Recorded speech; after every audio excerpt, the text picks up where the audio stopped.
Alright guys, today I'm bringing you a legendary item guide in Borderlands 3, and in this video we'll be looking at the Hyperion shotgun known as the Brainstormer. The red text on the weapon reads, "Let's put our heads together." And what's special about this weapon is its pellet pattern is in the shape of a lightning bolt, and not only that, if you shoot an enemy, if there are nearby enemies, then the weapon will chain lightning to those enemies and back to itself, a lot like the Hex does. To get this weapon we'll be farming the story boss known as Ball, who can be found on Skywell 27. He's located at the end of the map, and you'll probably hit it anyway, but just before you drop down into the arena you want to make sure you've hit the save point, as this will be the save point we'll be using in order to farm Ball. And then when you save and quit and spawn in, all you have to do is that you walk forwards, you'll drop down a duct, and then you'll land in the arena where you can defeat Ball. Ball now has 3 different legendary drops thanks to the update, those being the Brainstormer, the Will-O-the-Wisp, and the Tsunami. He's very easy to kill, so be able to knock out the runs very quickly, but I just thought I'd point that out, the fact that you'll have many different other legendaries drop opposed to this one, so you'll just have to stick with it in order to get it. Hence the name. This gun will always come in shock damage, and to my surprise, going into Mayhem 3, I wasn't expecting the shock damage to do a lot, especially the chain lightning shock, but it can do a lot of devastating damage, especially with the build that I was running on Flak, where I was able to hit critical hits without actually hitting the critical hit spot. A lot of the shock damage that was being chained between the enemies was hitting critical hit spots, and because it was so many ticks so rapidly, it was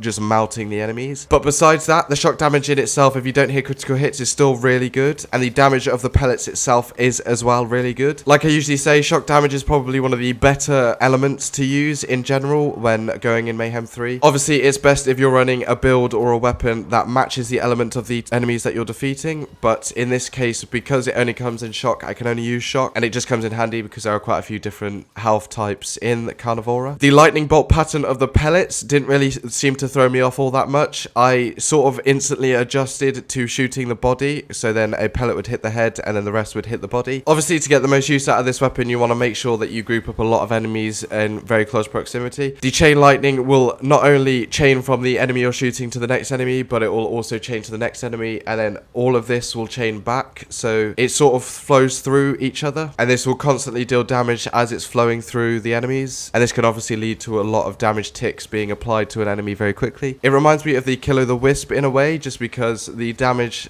I wasn't expecting to do a whole lot, but it was a lot of beams and it was doing a lot of damage compared to what I was expecting. So it's all in all a very nice weapon to have, especially if you can up the shock damage on, say, Amara. You can get a lot of shock damage to be dealt to an enemy, so not only are you dealing as much damage as you are without any sort of buffs, you'll be dealing even more, so you'll be able to wreck the enemies a lot more. I'd say boss wise, this is probably only good for bosses that have enemies that spawn in close proximity to them, just because you effectively won't be able to get the chain lightning on a boss, say like Grave Ward, just because there are no smaller enemies that are near him. I definitely think Tyrene the Destroyer, with the amount of Varkids and stuff that fly around with that, you'll be able to get a lot of chain lightning to go through Tyrene. You want to make sure when you are using this gun, like I said, to get the most effective use out of it, you want other enemies in close proximity in order to get that effectiveness. But other than that, that's it for the video, guys. I hope you found this useful. Make sure to subscribe for future legendary item guides on my channel, and yeah, see you in the next video.